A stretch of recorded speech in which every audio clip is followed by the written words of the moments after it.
Right, moving on. Question number 4 comes in here from Matt. Hi there, Matt. Thank you for being part of the amazing WiggyWam community and for joining us here on the webinar. So Matt's question is, how can I effectively use online platforms and social media to advertise my property and reach a wider audience? I'm a little concerned that my estate agent isn't pulling their weight at the moment, and I want to explore other ways of getting more viewers and getting the property sold so we can move. All right then, Matt. Well, great question. Thank you for sending that one in. I want to address this head on straight away, Matt, because the challenge that I see at the moment now with social media, and I'm going to look at this from an estate agent's perspective as well as a seller's perspective, okay? The challenge I see at the moment with social media, a lot of agents are jumping on it and going, oh, well, we're going to use social media because it's free, okay? And the real frustration for a lot of people is that social media isn't actually free, okay? It seems like it's free, but if you want to get that reach and that exposure and do it properly, then you're kind of drawn into a battle of the algorithms, okay, where you're in a position that you can do better against the algorithm if you're a paying client of the platform.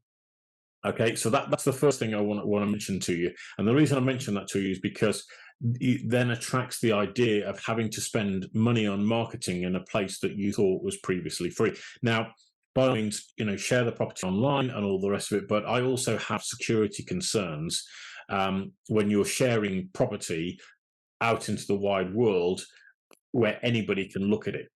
That might just be a paranoia on my point of view. I remember, was it Susie Lampu, the estate agent that was unfortunately abducted and murdered many, many years ago now, and that has always stuck with me for some reason. And I get really concerned about the amount of information that is now being shared online through the social media platforms, where all and sundry can look at this information and just go, yeah, okay, that's somebody's house, that's the layout of the house, that's the floor plan of the house.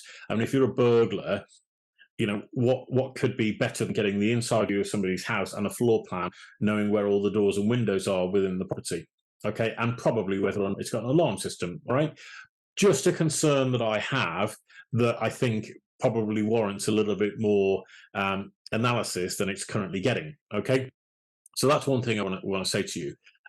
The second thing about social media platforms that I'm seeing more and more is the general disengagement, because social media numbers are falling, and they're falling quite significantly at the moment. I think a lot of people are suffering with burnout because we're doing a lot of screen time now. We're doing a lot of Zoom calls and all the rest of it. We can't get away from our bloody phones that seem to be on 24/7.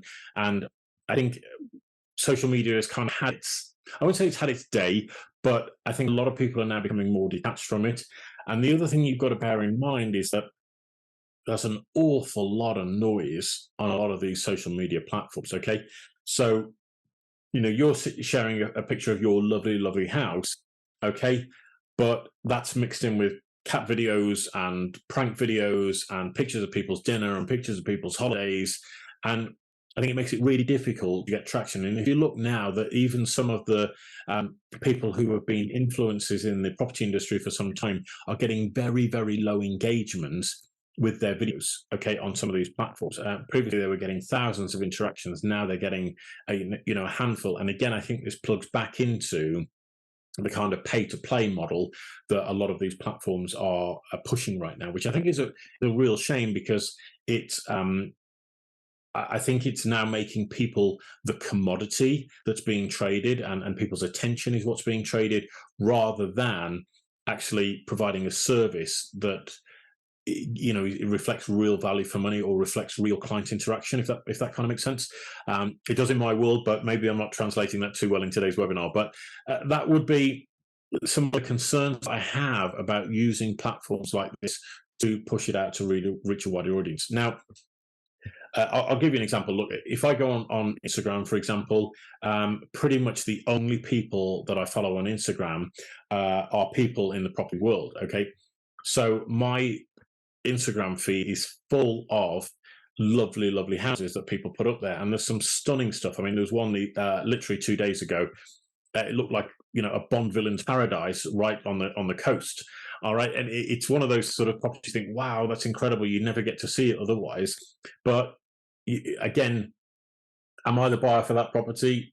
No, not right now, unless I get a lucky windfall that I wasn't expecting. Am I going to interact with that property other than to maybe make a nice comment on it? Absolutely not. So it's more exposure, but the question is it valuable exposure? Is it giving me what is it helping me meet the objective that I'm trying to get at this, which in your case, Matt, that you've raised here, is getting more viewers and getting people through the door. Now, I think it's quite a misnomer and quite backwards thinking, if I'm honest, that a lot of portals will argue with estate agents and say, look, your properties have received this many views or received this many clicks. But the truth is, if estate agents are honest with themselves and they actually do the maths, how many of those views and how many of those clicks have actually translated through to actual business being done? Where did the lead come from? How was it interacted with? And did it actually lead to any business being done? Because I guarantee that probably about 90% of all the noise doesn't actually translate to a serious viewer or a serious buyer. And so it comes down to how good is the estate agent at dealing with clients when they come in through the door, when they pick up the phone, or when they make an email into the office, and how good are they interacting with them to explore what their needs, wants, and desires are when it comes to a home, and then getting them through the door of the right property. If they're still embracing, shall we say, 2020 tactics of we list all our properties on a portal and we don't take registrants on our mailing list anymore, you just need to go to the portal and look, and we don't actually have a mailing list that we can ring up and start selling properties to because we've not needed it. If it's that kind of approach, then they're going to have a really hard time doing business over the course of the next 2 years because they don't know their buyers. They haven't taken the time to interact with them. And let's be frank, any serious buyer who's in the marketplace for a property is going to speak to all the estate agents in a particular town. They will take the time, they'll go on each and every platform or portal, they'll take the time to go and speak to the estate agents by a phone call or an email or some kind of communication. And I can tell from my own personal experiences of house hunting in my local area, the difference between those that are at the top of the game and those that are doing, I don't even know how they're keeping their doors open, quite frankly, is astronomical. You can send inquiries and not hear back from an agent ever. That to me seems very, very bizarre as a somebody who's in the business. But that's the game. That's the nature of the game that we're playing at the moment. But as I say, things are going to change. So as far as you're concerned, Matt, in terms of getting that additional exposure, look, by all means, you can do things like your video tours. You can do things like, a walkthrough of the property with a mobile phone and talk people through all the different rooms. You might want to invest in some lighting gear to maybe put a bit more light into the rooms because sometimes they can be a bit dark on these videos, noticed. You can start to share a little bit more about what it's like to live there in that particular property. But unless you've got a big social media following, it's going to be very difficult to crack. Now, there is a company called Reld Property, RELD Property. They are in the equestrian space. And one of the things that they've built up first and foremost is a massive social media following, centered around the equestrian community. And they have the very fortunate position where now a property comes in that they have that they like to share. They share it out to their audience, and their audience helps to perpetuate that growth because they also know other people in the equestrian community and they share the properties out far and wide.